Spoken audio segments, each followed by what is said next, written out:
La palabra del Señor está en Filipenses 3, del 1 al 8. Dice de esta manera: por lo demás, hermanos, gócense en el Señor.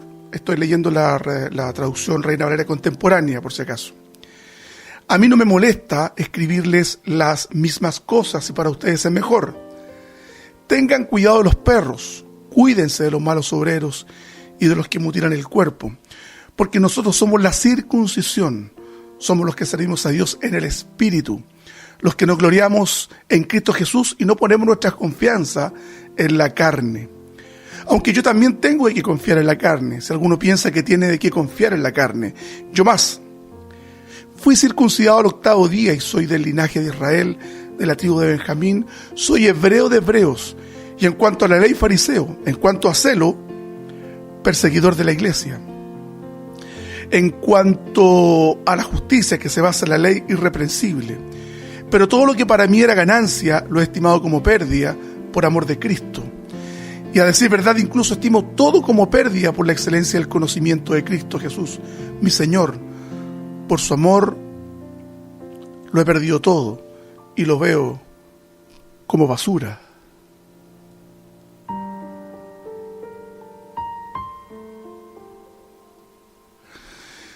Yo estoy cierto, hermano, que usted ha escuchado una docena de sermones de este pasaje. No puedo negarme a esta realidad. Y eso no importa. Pablo les escribía permanentemente a los filipenses las mismas cosas, los llamaba al gozo.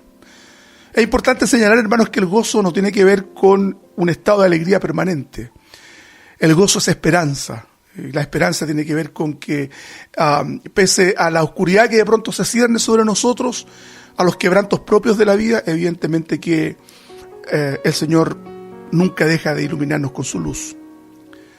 Así que si usted está pasando hoy día por un momento complejo, créame, esto va a pasar, porque la luz del Evangelio siempre ha de triunfar sobre las tinieblas. El gozo, entonces, debemos analogarlo con el concepto de esperanza. Y la esperanza es esa expectativa de que las cosas van a ir bien o van a estar mejor, que en medio de las situaciones difíciles que usted y yo pasemos siempre, hermanos, aunque de pronto sentimos temor, aunque de pronto sentimos miedo, aunque de pronto sentimos que las cosas no resultan como nosotros queremos que resulten. Pero el apóstol Pablo en esta epístola nos insta, nos llama al gozo. Gócense en el Señor. Gócense en el Señor. El apóstol aconsejó a los creyentes a tener un espíritu de gozo en Cristo antes de recalcar la seriedad del peligro de confiar en la carne, lo que viene un poquito más adelante en el pasaje que hemos leído. Las palabras por lo demás las usa para introducir un nuevo tema, así como para señalar que había comenzado la parte final de su carta. Estamos en el capítulo 3. Pablo utilizó la misma expresión de nuevo en el capítulo 4, verso 8. Por eso es que algunos estiman que el capítulo 3 es como una suerte de digresión del tema principal del autor. Importante de entenderlo, de bendecir al Señor sabiendo que Él está siempre presto a socorrernos. Sí, el apóstol Pablo dice en el verso 2, tengan cuidado de los perros. Esto evidentemente no se está refiriendo a los animales. El trato es duro, es muy duro. No es quizá el término que apropiadamente hoy día alguien podría utilizar para referirse a sus enemigos. En este caso, Pablo, cuando dice tengan cuidado de los perros, es una admonición, es una advertencia de tener cuidado de aquellos que intentan pervertir el Evangelio de Cristo. En este contexto, los perros son eso, son personas. Ahora, Pablo les llama perros simplemente por el hecho de que estos andan como jauría con el objeto de atentar contra la santidad de la fe, atentar contra los principios de la palabra, atentar contra la doctrina. Pablo en este sentido, y los versículos de más abajo nos dan la razón del análisis que estamos realizando. Cuando dice tengan cuidado los perros, Cuídense de los malos obreros y de los que mutilan el cuerpo. Ahí se está refiriendo entonces a aquellos que promovían la circuncisión como un rito necesario y determinante para obtener la salvación. Es decir, en términos más concretos, Pablo les está llamando la atención a los creyentes a cuidarse de los judaizantes que ya habían hecho un tremendo perjuicio en las iglesias de Galacia. Por eso que Pablo redacta las epístolas a los Gálatas, por la misma razón. Es una advertencia a aquellos que intentan, mediante artilugios intelectuales, dialécticos, mediante argumentos tramposos, dar a entender una verdad que no es, o hacer de una media verdad una verdad entera. Y hay muchos cristianos que están siempre dispuestos a creer cuestiones que no tienen ninguna correspondencia con la Escritura. No quiero denigrar a nadie en estos versos, pero sí, cuando hablamos de los malos obreros, estamos hablando de aquellos que lucran con la fe, aquellos que han construido imperios económicos, no solo acá en Chile, sino que también en el resto de Latinoamérica. Y hay predicadores famosos que me siento muy tentado a mencionar, pero no lo voy a hacer porque finalmente no es el objetivo, pero entiendo que usted los identifica. Esos son los malos obreros. Cuando Pablo dice entonces los que mutilan el cuerpo, aquellos que promovían que la circuncisión como rito era necesario y determinante, vuelvo a decirlo, para obtener la salvación. Hoy día no nos están llamando a que nos circuncidemos, pero se promueven las obras sobre la fe. Recuerde que nosotros somos salvos por gracia, mediante la fe. No es la fe la que nos salva. Por favor, téngalo claro, hermano amado. Lo que nos salva es la gracia. ¿Qué es la gracia? Esa concesión que nos hace el Señor, que ni usted ni yo merecíamos, y que no obstante Dios nos concedió en virtud de su amor. El amor de Dios es inexplicable, no podemos. El apóstol Pablo decía, el amor de Cristo nos constriñe. En realidad, en muchos aspectos es capaz de quebrantar nuestro corazón, porque no somos capaces de entender por qué tanto amor, por qué Dios le amó a usted y me amó a mí tanto. Y los malos obreros entonces son aquellos que anteponen las obras. Vaya usted, hermano, al punto de predicación, porque si no va, Dios se va a enojar. Lo que debe motivar nuestras acciones no es ser aceptado delante del Señor, porque ya hemos sido aceptos ante Cristo mediante la cruz de ese Calvario horroroso, donde finalmente se transó nuestra vida eterna por el sacrificio de Cristo. Cristo es la garantía total de nuestra salvación, no son nuestras obras. No es lo bien que usted pueda hacer, no es que usted sea irreprensible moralmente, porque créame, hay gente fuera de la esfera de la fe que son perfectamente morales y no son salvos. Pero no nos vamos a desviar del texto, estamos en el verso 2. Tengan cuidado de los perros, cuídense de los mutiladores del cuerpo. Entonces, cuando dice los mutiladores del cuerpo, para los hermanos que nos están escuchando, se está refiriendo a los judíos que andaban molestando por las congregaciones cristianas, señalando que la fe no era suficiente, que la gracia no era suficiente, que era entonces necesario guardar el sábado, circuncidarse como un rito necesario para obtener la salvación. Verso 3, el apóstol Pablo redunda sobre esto, porque nosotros somos la circuncisión, somos los que servimos a Dios en el Espíritu. Y si usted después revisa su Biblia, aparece Espíritu con mayúsculas, se está refiriendo entonces al Espíritu Santo. Servimos a Dios en el Espíritu porque la relación que hemos establecido con Dios es una relación de carácter espiritual, no es una relación que está sujeta a ritos o a formas materiales donde nosotros hemos de expresar la fe. No necesitamos hoy día, hermanos amados, usar el shofar, ese cuerno con que se llamaba a la congregación israelita, que algunas iglesias lo utilizan hoy día. Algunas iglesias utilizan simbología judaica en sus cultos. Algunas iglesias tienen en parte de su liturgia las danzas. La verdad que eso no se corresponde con la verdad bíblica. No sé cuál es la razón que utilizarán los hermanos para hacer eso, pero por lo menos bíblicamente en la liturgia cristiana nunca se utilizó. Entonces, hay muchas cosas que hoy día pretenden insertarse en la iglesia. Hay judíos mesiánicos, la verdad que eso es una cosa, y hay cristianos mesiánicos. una cosa muy extraña, por lo menos para mí. Bueno, el apóstol Pablo dice entonces, vuelvo a repetir, porque nosotros somos la circuncisión, somos los que servimos a Dios en el Espíritu, los que nos gloriamos en Cristo Jesús. O sea, la fuente de la gloria o el objeto de la gloria donde hemos de presumir algo es presumir en los clavos y en la cruz y en el sufrimiento de Cristo. Y no ponemos nuestra confianza en la carne. El apóstol Pablo está hablando aquí la palabra en griego es soma, es decir, nosotros no tenemos que sacrificar nuestro cuerpo, no tenemos que intentar chantajear a Dios mediante la penitencia, dejar de comer simplemente por obtener de Dios algún favor. No, eso no es gracia, hermanos. Si usted quiere retirarse en un momento en su día a orar al Señor y a buscar y privarse de alimentos, eso tiene piedad, sin duda.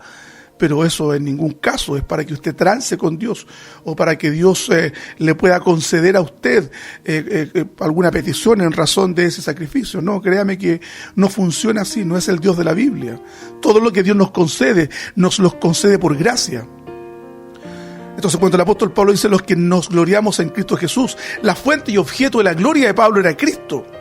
Y no ponemos nuestra confianza en la carne, es decir, en la circuncisión, aquel ritual judaico, con lo cual los gentiles o quienes se convertían a la fe judaica lo practicaban como un rito. Y en el caso de los judíos, como lo dice Pablo más adelante, vamos a leer, se tenía que circuncidar al 8º día. Esa era la expresión de la pertenencia a la comunidad hebrea.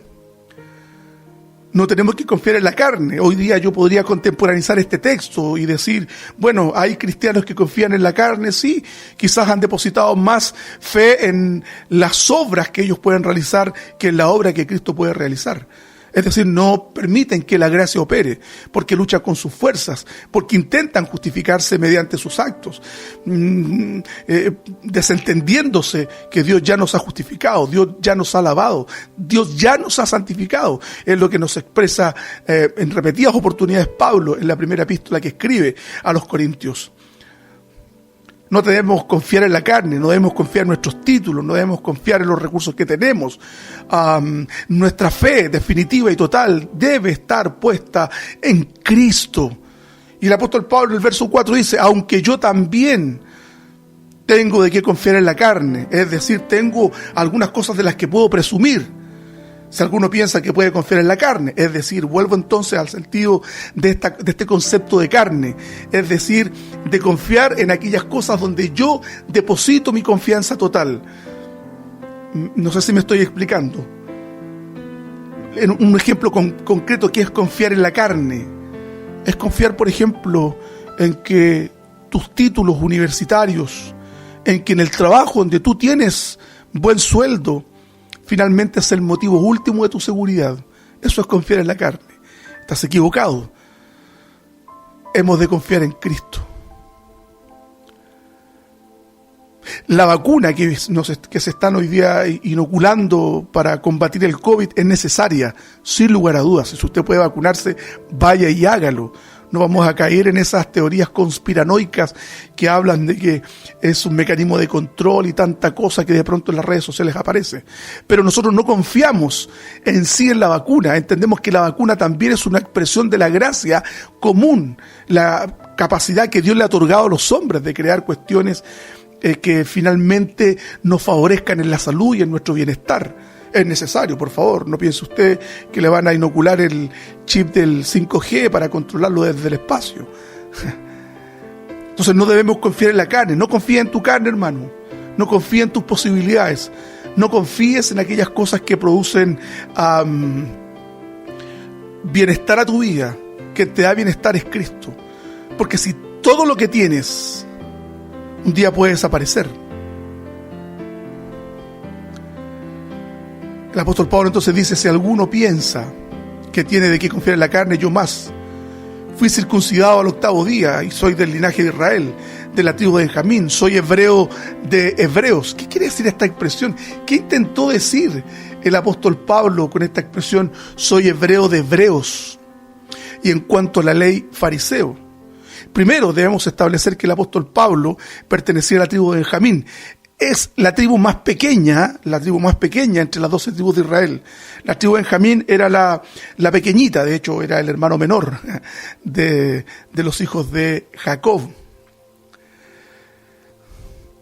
Y el apóstol Pablo pertenecía. Hay un rey que salió de esta tribu también, y que en honor a este rey fue bautizado originalmente Pablo.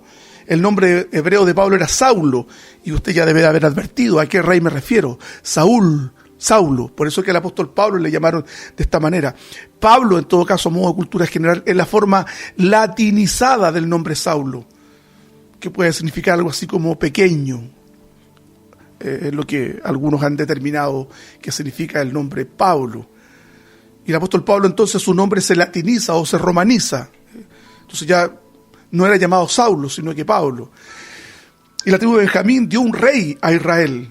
De la tribu de Benjamín salió, ¿cierto? De la cuna de Benjamín salió el rey Saúl. Cuando el apóstol Pablo dice soy hebreo de hebreos, está diciendo de que su padre era hebreo, su abuelo era hebreo, su bisabuelo era hebreo, su tatarabuelo era hebreo, su tatarabuelo era hebreo. Es decir, él no había llegado a la fe judía o hebrea haciéndose un prosélito, es decir, habían personas que no pertenecían a Israel y se circuncidaban y eran aceptados en la comunidad judía, pero eran romanos, partos, elamitas, medos, es decir, no pertenecían a Israel y se hacían prosélitos, se circuncidaban y formaban parte. Entonces, lo que el apóstol Pablo está señalando cuando dice soy hebreo de hebreos, es decir, yo no me adscribí a Israel circuncidándome, porque vengo de una estirpe total y absolutamente hebrea. Ahora, los judíos en ese entonces conocían, antes de la destrucción del templo en el año 70, en manos de los romanos, los judíos conocían su procedencia, eran capaces de establecer su procedencia genealógica. Y remata entonces el apóstol Pablo diciendo, en cuanto a la ley, fariseo, yo soy fariseo, es decir, pertenece al sector más radical de la religión judaica, al sector más estricto. De hecho, los fariseos fueron los principales impugnadores y los principales enemigos que tuvo nuestro Señor Jesucristo. Fue por la promoción del fariseísmo de su tiempo lo que llevó a Cristo a la cruz. Ahora, habían fariseos nobles, como el caso de Nicodemo, que en algún momento nos hemos referido a él. El fariseísmo había nacido en el periodo intertestamentario, ¿cierto? Como un grupo de resistencia también a la influencia que se había apoderado de ese periodo de la historia, cuando los sirios tomaron el control de Israel y sacrificaron un cerdo en el templo, lo que Daniel llamó la abominación desoladora, pero eso es otro tema. Entonces Pablo dice, soy hebreo de hebreos en cuanto a la ley fariseo, es decir, nadie puede negar que yo pertenecía a la facción más radical de la religiosidad de mi tiempo. Y en cuanto a celo, es decir, en las evidencias que yo mostraba respecto de quién era, yo perseguía a la iglesia. El apóstol Pablo en el testimonio que él señalaba más adelante en el libro de los Hechos, dice, yo los sacaba de sus casas y los maltrataba, los torturaba hasta hacerlos blasfemar. Estamos hablando de un hombre criminal, es el sujeto por el cual nadie podría haberse imaginado que iba a llegar a concebir la fe de Cristo, hermanos amados. Nadie podría haber pensado eso, que este criminal haya llegado a los pies de la cruz. Pero eso es la misericordia, eso es el amor, de que Dios es capaz de cambiar el corazón más oscuro y traer mediante la luz del Evangelio no solo la salvación, sino también un cambio radical en la vida. En cuanto a la justicia, es decir, el bien que se busca mediante la ley, irreprensible. Imagínense, el apóstol Pablo estaba siendo autorreferente, pero estaba siendo autorreferente frente a aquellos que intentaban menoscabarle, ante aquellos que intentaban cuestionar su calidad de apóstol. Por eso que el apóstol Pablo tiene que sacar su currículum y exponerlo. Soy irreprensible, soy hebreo de hebreos, fui fariseo, y si ustedes me hablan de celo, yo perseguía a la iglesia. Pero en el verso 7 remata con algo, hermanos amados. Pero todo lo que era para mí ganancia, lo he estimado como pérdida. Es decir, todo lo que curricularmente era motivo de orgullo del apóstol Pablo. Todo lo que era motivo de orgullo era pérdida. No tenía ninguna significancia por la excelencia, el conocimiento de Cristo Jesús. Mi Señor, dice él. La palabra en griego es Kyrios. Mi Señor, por su amor lo he perdido todo. Todo lo que él enumeró hacia arriba, todo el prestigio que tuvo, todo lo irreprensible, todo el respeto del que gozaba de sus contemporáneos, todo lo he perdido. Es más, lo veo como basura. La palabra en el griego basura es estiércol. Lo veo como estiércol para ganar a Cristo. Este es un hombre que se había ofrendado radicalmente a su vida, negando todo aquello que había ganado como una pérdida, como algo que hoy día no tenía importancia alguna, dado que el amor de Cristo había llenado toda su vida. Yo no sé si esa es hoy día, hermano querido, el testimonio de tu corazón.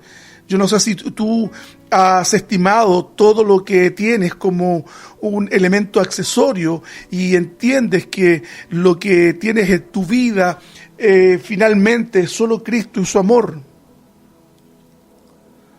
Es solo Cristo y su amor. Pablo llegó a estimar todo lo que tenía como basura, como estiércol, por el amor de Cristo. Hermanos, si algo debemos clamar nosotros permanentemente, hermanos, es precisamente que nuestro corazón ame y prefiera a Cristo sobre todas las cosas, sobre todas las cosas. Tu oración y mi oración es: Señor, ayúdame a amarte más que a todas las cosas, y entender que todo lo que tenemos es meramente accesorio, porque lo determinante en mi vida, sin lugar a dudas, es Cristo. Él es lo que le da sentido y forma a nuestra vida.